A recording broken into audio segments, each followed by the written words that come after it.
Perkenalkan, saya Besaran Antonio Tabarat dari MJ1C Pagi. Di sini saya akan menjelaskan tentang modul 7 Client Scripting dalam penjelasan sintak-sintak dasar penggunaan Linux.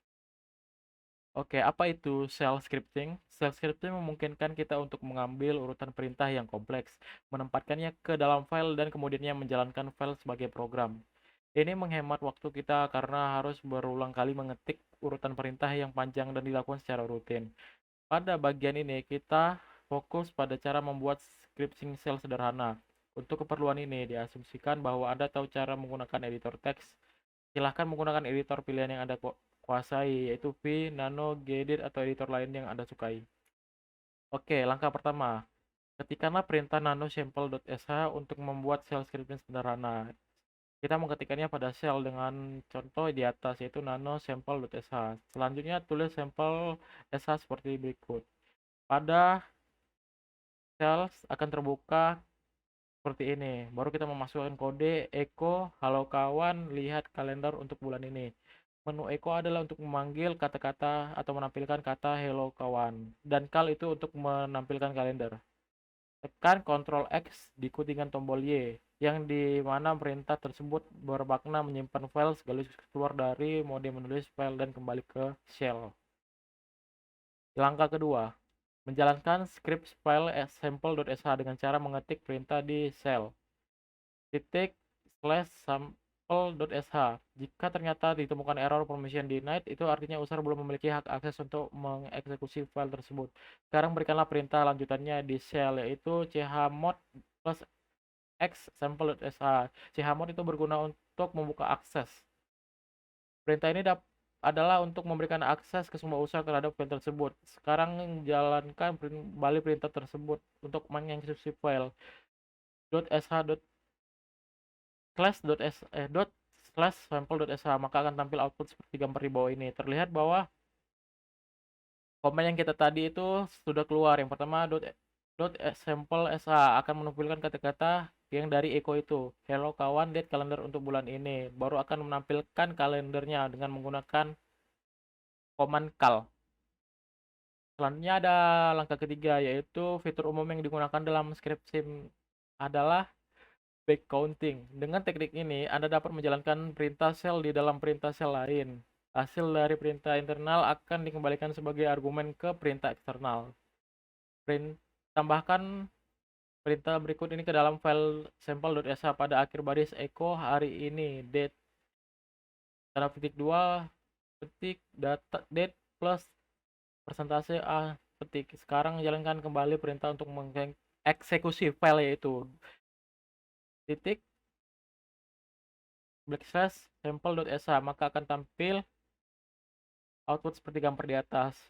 Setelah kita memasukkan sampel.sh, nanti di echo-nya itu, di bagian echo.hello kawan ini, di belakangnya kita akan menambahkan kata-kata dari date plus persentase H itu. Baru nanti akan muncul di bawahnya kata-kata today is Wednesday. Oke, pada langkah keempat, Anda telah menggunakan titik slash di depan nama file sampel.sh. Untuk menunjukkan bahwa file tersebut ada di directory saat ini, jalankan yang berikut untuk memastikan bagaimana shell akan gagal menemukan file jika Anda tidak menggunakan ini. Pada shellnya, nanti kita akan mengetikkan sampel.sh. Nanti komen pada Linux ini tidak akan menemukannya karena tidak menggunakan titik slash. Pada langkah yang kelima itu bahwa variabel path digunakan untuk mencari perintah yang Anda ketikkan. Jalankan perintah berikut untuk melihat variabel path untuk akun Bestran. Sekarang ketikkan perintah berikut ini di shell echo path seperti pada gambar. Setelah kita mengetikkan echo path di shell, akan keluar letak di mana perintah itu. Ada di usr local sbin, usr local bin, dan seterusnya. Langkah keenam adalah kita akan memindahkan, perhatikan bahwa home adalah salah satu directory dalam variabel path. Inilah tempat yang tepat untuk meletakkan script shell. Sekarang ketikkan urutan perintah berikut ini di shell seperti terlihat pada gambar di bawah ini. Yang pertama-tama kita harus membuat dulu directory yang baru dengan menggunakan command mkdir spasi bin. Setelah itu kita akan memindahkan file sampel.sh ke bin dengan komen mv atau move ke folder bin di belakangnya. Setelah itu baru kita menjalankan command sampel untuk memastikan file tersebut bisa berjalan dengan baik walaupun dipindahkan, dan file itu berjalan dengan baik. Pada langkah yang ketujuh, ini adalah script yang lebih kompleks dapat menggunakan eksekusi bersyarat. Ekspresi bersyarat seperti pernyataan if dapat memanfaatkan hasil dari perintah yang disebut tes. Pernyataan tes membandingkan dua angka atau dua string untuk hal-hal seperti sama dengan, kurang dari, dan lain-lain. Buat file berikut. Kita akan membuat file yaitu draft.sh dan membuat dapat dieksekusi untuk melihat bagaimana pernyataan if dan tes bekerja. Mulailah dengan menempatkan yang berikut ini. Ini adalah keterangan-keterangan pada perintah yang akan kita buat di shell. Yang pertama ada echo, masukkan itu untuk menampilkan prom. Baru ada read usia untuk membaca input dari variabel usia. If test usia adalah untuk mengembalikan true jika usia nilainya lebih kecil dari 16. Jika nilainya kurang dari 16 itu akan kamu belum tua, tulisannya. Belum terlalu tua. Nah, itu akan nanti ada pada di echo ini. Eksekusi jika nilai tes echo kamu belum terlalu tua. Else echo sorry kalau kamu baru, kalau untuk mengatakan kalau kamu lebih dari 16 itu nanti kita akan sorry kamu akan sudah tua. Itu menggunakan eksekusi jika nilai tes false itu menggunakan echo sorry kamu sudah tua. Fi adalah akhir dari statement if. Oke, sebelumnya kita akan membuat dulu seperti yang pada pertama, yaitu yang seperti class.bin,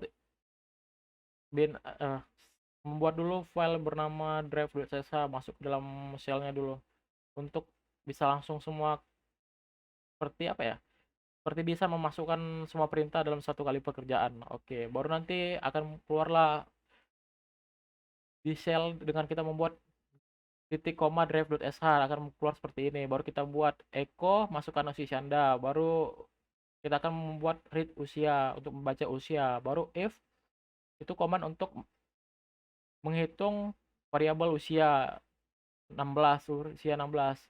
Dan jika misalnya terlalu tua akan, kalau di atas 16 akan terlalu tua, tapi jika di bawah 16 akan belum tua. Pada langkah 8 Anda juga dapat menggunakan hasil dari perintah shell lain karena semuanya mengembalikan sukses atau gagal. Misalnya buat dan jalankan program breakpoint yang dapat digunakan untuk menentukan apakah akun pengguna ada di sistem. Tuliskan script berikut di check.sh seperti terlihat pada gambar di bawah ini. Kita akan membuat file menggunakan file check.sh. Yang pertama kita harus ke shell, baru menuliskan nano check.sh di terminal. Baru kita kemudian ketikkan perintah. Yang pertama ada echo, masukkan nama yang ingin dicek, baru read nama, baru if nama, etc password, if atau nol, dan etc password untuk mengetahui apakah ada atau tidak akun itu di sini. Echo nama ada di sistem, maaf, etc password untuk mengetahui nama apakah ada di sistem. Baru yang kedua ada echo nama tidak ada di sistem untuk mengetahui kalau misalnya nama itu tidak ada di sistem. Pada langkah 9, pernyataan bersyarat umum lainnya disebut loop sementara. Pernyataan ini digunakan untuk mengeksekusi kode berulang kali selama pemeriksaan bersyarat mengembalikan nilai true. Tulis script file angka.sh. Kita nulis script file angka.sh di terminal menggunakan sintak nano angka.sh. Selanjutnya jalankan script yang Anda buat. Jika benar akan keluar output seperti di bawah ini. Ini pertama kita meletakkan dulu echo untuk mengeluarkan prom.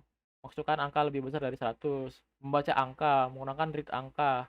Baru while angka 100.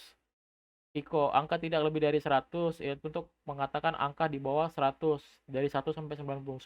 Sedangkan mohon masukkan angka yang lebih besar dari 100, yaitu angka yang lebih 100 yaitu 101 sampai seterusnya. Baru read, kembali lagi sistem akan membaca angka, baru done dan mengeluarkan akhirnya angka lebih besar dari 100 jika itu true. Yang langkah ke-10, kode script adalah bagian dari shell bus, yang berarti Anda dapat menggunakan pernyataan ini pada baris perintah sama seperti Anda menggunakan dalam script shell. Ini bisa berguna untuk pernyataan seperti pernyataan for, pernyataan yang akan menetapkan mendaftar nilai satu persatu ke suatu variabel. Ini memungkinkan Anda untuk melakukan serangkaian operasi pada setiap nilai. Misalnya, jalankan perintah berikut ini di shell, seperti yang ditunjukkan pada gambar di bawah ini. Yaitu, kita akan menulis di shell yaitu command seperti ini ya, for nama in, garis miring etc password, garis miring password, spasi garis miring etc spasi garis miring host, spasi etc garis miring group, do wc nama don. Di sana terlihat perintah wc dikerjakan sebanyak 3 kali sesuai dengan banyaknya jumlah file diminta untuk dihitung. Oke, langkah 11. Seringkali perintah sek digunakan bersamaan dengan pernyataan for. Perintah sek dapat menghasilkan daftar nilai integer, misalnya 1 sampai 10. Misalnya, jalankan perintah berikut di shell untuk membuat file secara berulang menggunakan fungsi sek. For angka in sek 1 sampai 2. Tuts angka akan ada perintah berulang pada tes 1, ada sekitar 1, 2, 3, 4 dan seterusnya. Mungkin itu aja mengenai tentang shell scripting. Saya Bestran mengucapkan terima kasih atas perhatiannya. Terima kasih.